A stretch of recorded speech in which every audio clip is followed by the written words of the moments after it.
Olá, tudo bem? Com grande satisfação que damos início a essa série sobre a nossa tão amada e querida Escola Dominical. Essa série que tem por título História e Importância da Escola Bíblica Dominical.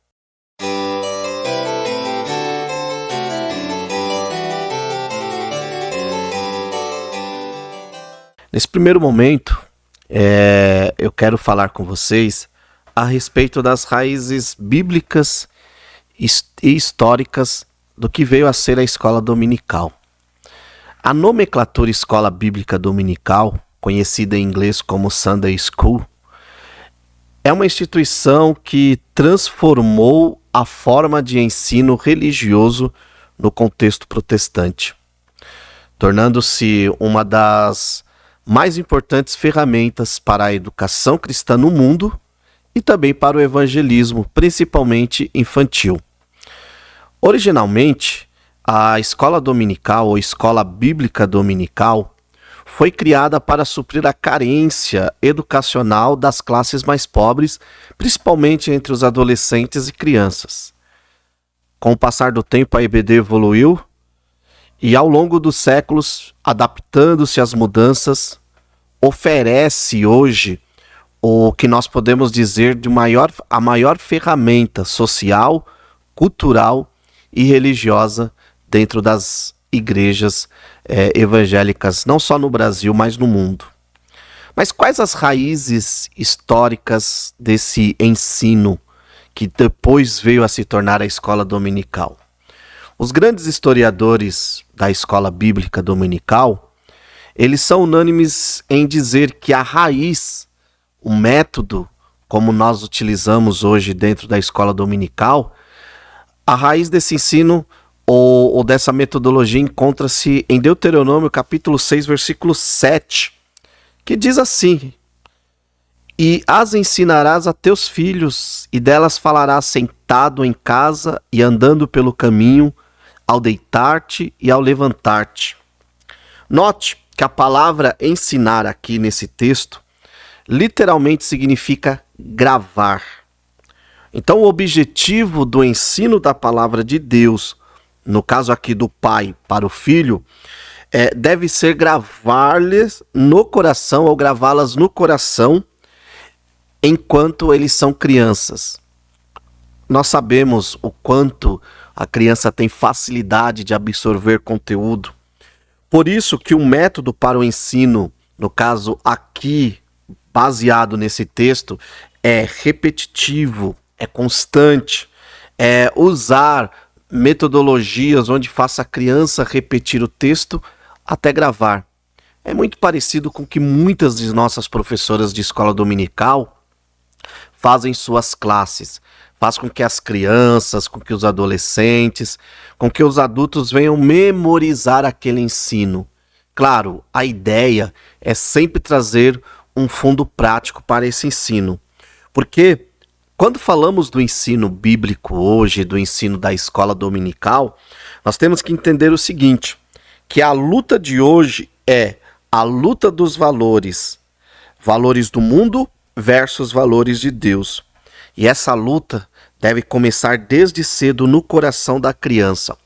Portanto, os pais em seus lares, os professores no contexto de escola dominical devem tomar até atitudes radicais para o ensino, tanto das crianças quanto dos adolescentes. Alguns desses métodos que, à medida que essa série for desenvolvendo e for acontecendo, nós debateremos aqui. Então, uma vez que nós vimos que esse texto é a gênese da escola dominical, agora vamos falar um pouquinho da parte histórica. Durante o cativeiro babilônico, os judeus exilados ficaram privados dos seus templos, do seu templo em Jerusalém. E é aí que surge uma instituição de ensino chamada sinagoga. O Togonini, no seu livro sobre período interbíblico, ele nos traz aqui um comentário na página 178 e 79, muito interessante, sobre o nascimento das sinagogas. E eu quero aqui abrir aspas e repetir. A sinagoga nasceu na Babilônia, no período em que o povo de Deus esteve em cativeiro. Nabucodonosor deu aos judeus um bairro em Babilônia, onde tinham a liberdade de cultuar o Deus vivo e aprender sua palavra. Alguém vê o primeiro germe ou a primeira planta da sinagoga em Ezequiel capítulo 20, versículo 1, quando os anciãos sentaram-se aos pés do profeta, e então veio a palavra do Senhor para aqueles homens. Fecha aspas. Então, podemos ver por iniciativa dos escribas, a lei começou a ser copiada, lida e interpretada. A partir daí, nós temos o nosso primeiro professor de escola dominical, por assim dizer, que nasce no período pós-cativeiro, que é quem? Esdras. Esdras, ele é considerado o primeiro hermenêutico, o primeiro intérprete da Bíblia, porque ele faz uma coisa muito diferente do que costumava se fazer antes do cativeiro. Antes do cativeiro, trabalhava-se o método de memorização. Memoriza. Muitos livros dizem isso. Pós-cativeiro, nós vemos lá em Números, em Neemias, capítulo 8, versículo 2, nós vemos que Neemias, ele lê a palavra, ele explica a palavra e ele faz uma aplicação da palavra. Uma metodologia muito similar ao da nossa escola dominical. E ali acontece um avivamento. Então, não seria nenhum erro dizer que a raiz mais profunda enquanto metodologia, enquanto layout da escola dominical, acontece ali no contexto do pós-cativeiro, com Esdras lendo, explicando e aplicando o texto para aqueles judeus pós-cativeiro. O Togonini continua aqui no seu livro sobre o período interbíblico, ainda falando a respeito das sinagogas, e eles falam uma coisa muito interessante, abre aspas. Alguns pretendem ver a sinagoga antes do cativeiro babilônico. Achamos pouco provável, pois nessa época o culto se centralizava no templo, de acordo com a lei. Não podia ser diferente. Fecha aspas. Então as sinagogas, elas disseminam ali no século primeiro da nossa era como um ponto importante para o ensino dentro do contexto judeu. Então nós vemos que o próprio Jesus, e agora já partindo para o ensino nos dias de Jesus, fazia muito uso da sinagoga. Claro, Jesus fez uso de muitos outros lugares, porém a sinagoga foi um dos lugares que Jesus mais frequentou para o ensino. A palavra sinagoga aparece cerca de 70 vezes no contexto do Novo Testamento. E dessas 70 vezes, a maior parte nós vemos a figura de Jesus indo ensinar. Nós vemos o apóstolo Paulo também, quando chegava em alguns lugares, ele a primeira coisa que ele procurava era uma sinagoga para debater as escrituras. Mas nós vemos Jesus também em casas particulares, no próprio templo, nas aldeias. Jesus ensinando a multidões, ensinando a pequenos grupos e ensinando individualmente, como ele fez a Nicodemos. Então, o nosso mestre, o mestre dos mestres, ele nos ensinou a importância dessa raiz do ensino religioso, do ensino bíblico, que depois se tornaria a escola bíblica dominical. Certo escritor, ele diz o seguinte, abre aspas, extinga a escola bíblica dominical e dentro de anos a sua igreja terá apenas metade dos seus membros. Saindo do período bíblico, nós vemos que dentro da história da igreja, homens importantes deram também, colocaram como centro o ensino bíblico. E eu quero citar aqui, por exemplo, Orígenes, não discutindo aqui os seus métodos de interpretação, mas discutindo a importância que ele dava para o ensino. Clemente de Alexandria, Justino Marte. Justino Marte foi o primeiro a fazer uma apologia da fé, o primeiro apologeta da fé cristã. Os cristãos, dentro do contexto em que Justino Marte se converte, estão sendo acusados de canibalismo, coisa proibida dentro do contexto romano, e Justino Mártir utiliza utiliza o ensino bíblico para defender a fé cristã. Claro, isso custou-lhe a vida, mas ele foi até o fim defendendo a fé cristã. E aqui eu quero trazer um insight para vocês, muito importante, você que escutará essa série. A Igreja de Cristo precisa ser defendida por aqueles que fazem parte dos seus halls de membro. Judas, ele vai nos dizer que nós temos que lutar pela fé. Nós temos que entender que a Igreja de Cristo precisa ser defendida. E a escola dominical é um local importante, um local ideal para nós defendermos a fé. Quantos temas, como Justino Mártir, nós temos para discutir dentro do contexto da escola dominical. Temas que são muito caros para nós. Então, que possamos usar a escola dominical como um organismo, como um meio, como um momento para fazer uma apologia da nossa fé também. E ainda dentro desse contexto histórico, eis que surge Agostinho, um dos doutores da igreja. Agostinho não precisa nem falar do tamanho da sua obra e do seu corpo de ensino. Esses são alguns nomes, poderíamos citar aqui vários e vários nomes.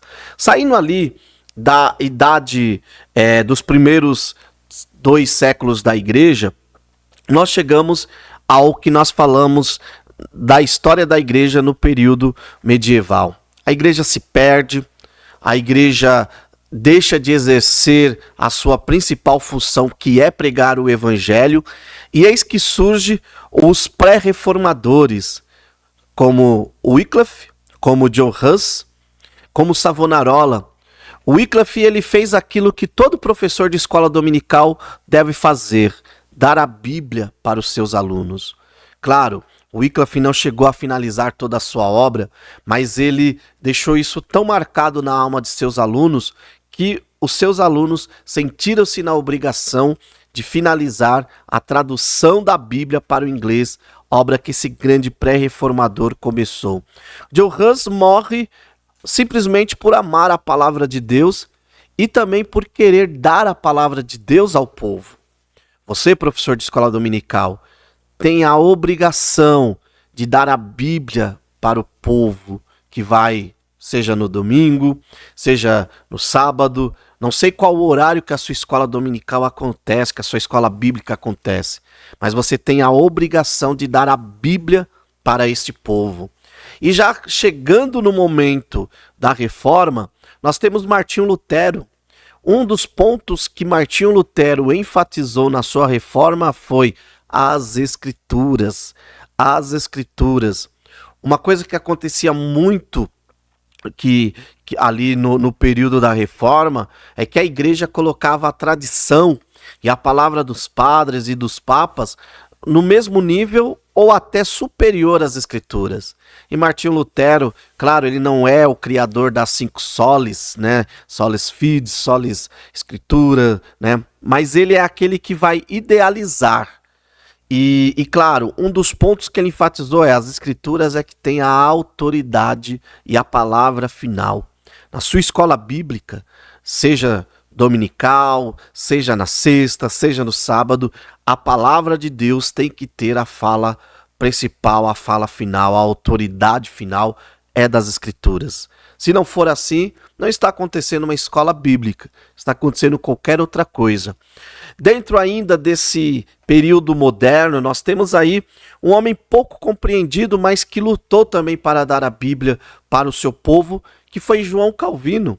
Olha que interessante.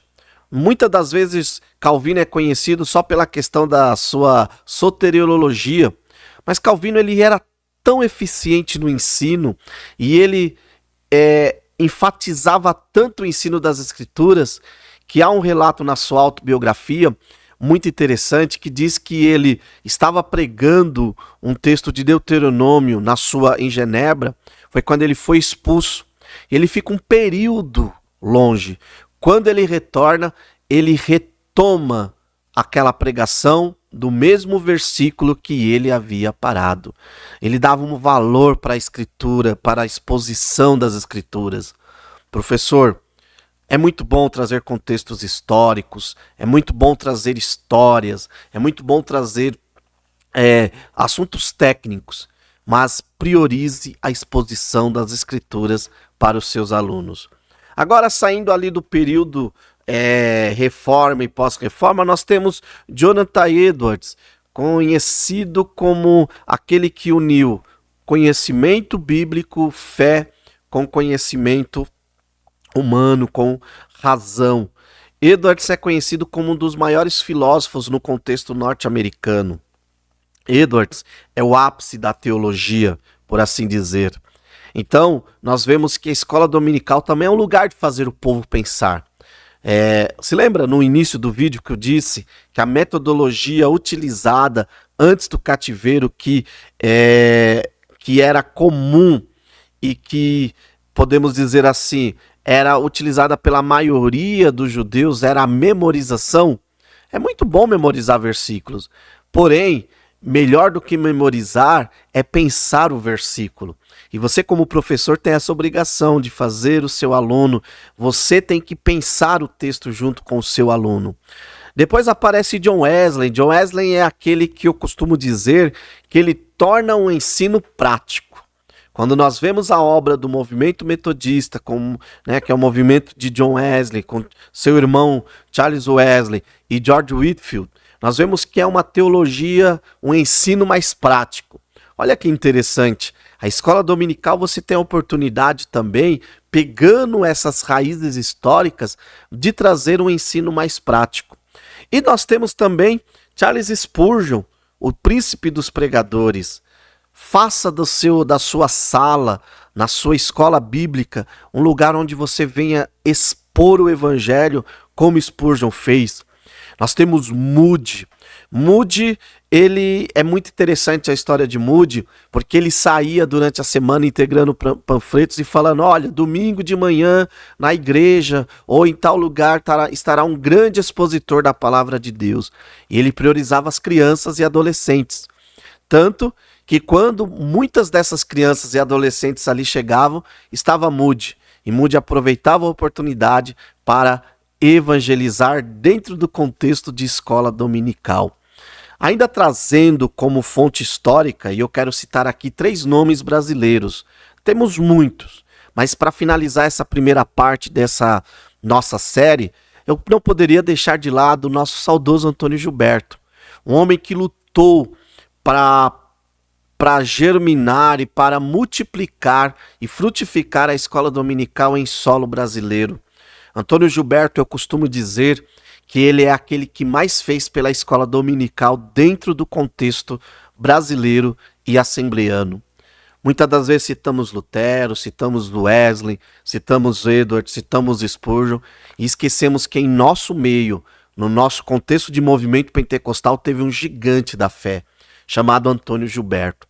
Também quero citar Emílio Conde, o primeiro doutor do movimento pentecostal, um homem autodidata, mas que amava o ensino. E alguém que está vivo e que contribuiu e continua cooperando muito para o ensino da escola dominical e que eu já coloco como alguém que está ali na prateleira histórica, Abraão de Almeida. Um homem de uma cultura, um homem que priorizava a exposição, prioriza ainda a exposição das escrituras. Então, uma vez que nós falamos dessa parte histórica, eu te convido para a segunda parte dessa série, onde nós estaremos conceituando o que é a escola bíblica dominical a partir desses pressupostos e dessas bases históricas que eu acabei de apresentar para você. Que Deus te abençoe e eu espero você na continuação dessa série. Deus abençoe em nome de Jesus.